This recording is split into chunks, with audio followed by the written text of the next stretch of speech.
Good morning. Life today brings Deuteronomy chapter 13, and this I consider a bonus or an addition to what we looked at yesterday regarding worship. As we said, worship is basically how we relate with the Lord, and it's Him only that we should worship, and we do that anywhere, anytime, with no restrictions.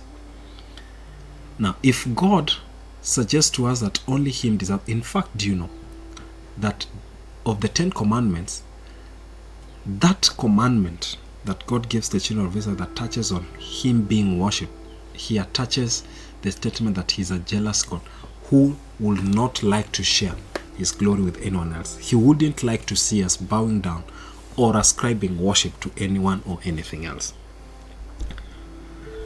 Now, chapter 13 talks about a warning against worshipping other things or raising idols as worship, as gods.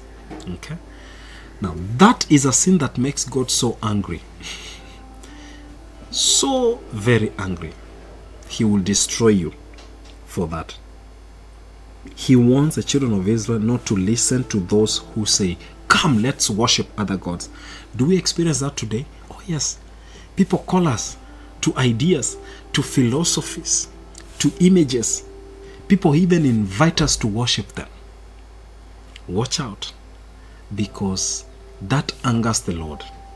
Okay?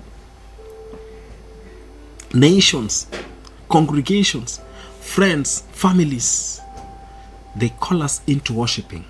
Even schools or institutions, they call us into ascribing worship to ideas. We need to be very careful. And we live in times when we easily elevate things as we bring down God. And we practice idolatry. We are treading on dangerous grounds. Many African tribes worshipped ancestors and sacred objects like we saw yesterday. But none of this, or even all of them put together, can match the value and the worth of God. All the idols of this world, those of today, those of the past, and even those that will come, all of them put together, they cannot match the value of Jehovah, Yahweh.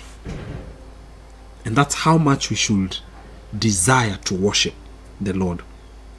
As much as we may respect people, may respect institutions, we may even, have respect for ideas that people have come up with, we cannot put them in the place of God. In as much as we may love people who are close to us, we cannot allow them to come up to the place of God. We cannot follow Jesus Christ and also follow other gods, or be involved in demon worship or ancestor worship or ideas worship. We must give our allegiance and worship to God alone and live completely and only for Him. We must fear God and Him only.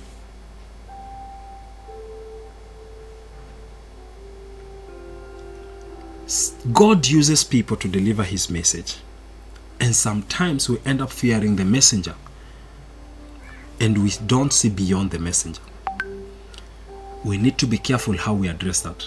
In the New Testament, Peter had a similar experience. People bowed down before him, and what did he do? He was aware. He quickly caught them up and told them, "No, I am not the one to be worshipped." Even angels are recorded of denying worship, and not only that, but directing it to where it's supposed to go.